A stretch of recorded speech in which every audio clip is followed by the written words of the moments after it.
Hello বন্ধুরা, আপনারা সবাই আশা করি ভালো আছেন। আমাদের এই করোনা এপিডেমিক্সের সময়ে আমাদের অনেকেরই অনলাইন কমিউনিকেশনের প্রয়োজন হচ্ছে এবং আমার নিজেরও সেটা আবার প্রফেশনের জন্য প্রয়োজন হচ্ছে। সো আমি আমার ডেস্কটপ কম্পিউটারের জন্য আমি এই মাইক্রোফোনটা কিনেছি। যতটুকু শুনেছি অনলাইনে রিভিউ দেখে যে এই বয়া ব্র্যান্ডের কম্পিউটার মাইক্রোফোনটা ভালো। যাই হোক, এটা কিনেছি, এখন এটা ব্যবহার শুরু করার চেষ্টা করছি। বাট যেটা সমস্যা হয়েছে, সমস্যাটা হলো এটা ডেস্কটপ কম্পিউটারে লাগানোর পর একটা সাউন্ড হচ্ছে। সাউন্ডটা কীরকম এটা আমি আপাতত শোনাতে পারছি না, বাট অনেকটা মনে হচ্ছে যে আর্থিংয়ের সাউন্ড হতে পারে আর কি। তো এই আর্থিংয়ের সাউন্ডটার জন্য রেকর্ডিংটা খুবই খারাপ হচ্ছে আর কি। অনেকটা সাম সর্ট অফ আপনার বুম বুম করে একটা আওয়াজ হচ্ছে। এখন এই আওয়াজটা যদি না হয়, মানে এই আওয়াজটাকে কমানো কিভাবে যেতে পারে?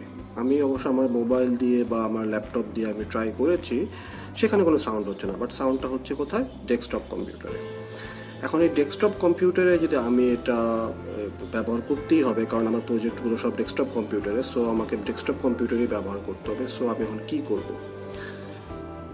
তো এর জন্য আমাকে যেটা করতে হয়েছে, আমাকে চেক করতে হয়েছে যে আমার আসলে ডেস্কটপটা প্রপারলি ওয়াল সকেটের সাথে কানেক্টেড আছে কিনা। সেখানে আমি চেক করে দেখলাম যে আমার ওয়াল সকেটে কানেক্টেডটা 2 পিন, আপনারা যেটা পিকচারে দেখছেন যে 2 পিন কানেকশন দেওয়া আছে। সো তখনই আমি বুঝতে পারলাম আসলে আমার ডেস্কটপ কম্পিউটারের সাথে প্রপারলি আর্থিংয়ের কানেকশন, যেটা আপনাদের বাসায় 3 পিন কানেকশনের সাথে থাকে, যেটা আপনার ছবিতে দেখছেন 3 পিন কানেকশন। এই 3 পিন কানেকশনের সাথে আমার ডেস্কটপ কম্পিউটারটা আর্থিংয়ের কারেন্টের লাইনটা পাচ্ছে না। এখন এই আর্থিংয়ের লাইনটা করার জন্য আমাকে একটা 3 পিনের কেবেল সংগ্রহ করতে হয়েছে। এবং এই 3 পিনের কেবেলটা যখনই আমি ডেস্কটপ কম্পিউটারে আমি কানেকশন দিলাম, ওটা দিয়ে তারপর দেখলাম যে প্রবলেম সলভড। দ্যাট মিনস আমার মাইক্রোফোন ইজ ওকে এবং আমার ডেস্কটপ দিয়ে আমি আমার কাজগুলো করতে পারছি।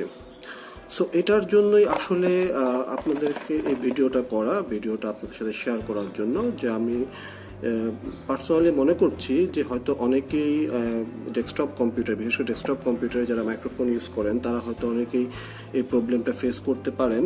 তো আশা করি যারা এই ধরনের প্রবলেম, স্পেশালি যাদের আর্থিংয়ের কারণে এই প্রবলেমটা হতে পারে মাইক্রোফোনে, অনেক সময় শুধুমাত্র মাইক্রোফোনে না, আপনারা এটা অনেক সময় স্পিকারেও, যারা অনেকে স্পিকার ব্যবহার করেন কম্পিউটারের স্পিকারেও, যে স্পিকারগুলোতে প্রপারলি আর্থিং কানেক্টেড করা থাকে না, সেই স্পিকারগুলোতেও দেখা যায় যে যদি আপনার ডেস্কটপ কম্পিউটারে যদি আর্থিং কানেকশন না থাকে, তাহলে স্পিকারও একটা হামিং সাউন্ড হয়। তো সেই হামিং সাউন্ডটার আসলে মূল ব্যাপারটা আসলে কিছুই না, এটা আপনার হার্ডওয়্যারের কোনো সমস্যা না, স্পিকার ইটস ওকে। বাট মূল প্রবলেমটা হলো জাস্ট আপনি 3 পিন কানেকশন দিয়ে আপনি ইলেকট্রিক সকেটের সাথে 3 পিন কানেকশনটা দিবেন। দ্যাট মিনস আপনার কম্পিউটারের আর্থিং কানেকশনটা যেন প্রপারলি কানেক্টেড থাকে। So that's all for today. I hope আপনার এই ভিডিওটা ভালো লাগবে এবং এই ভিডিওটা আপনার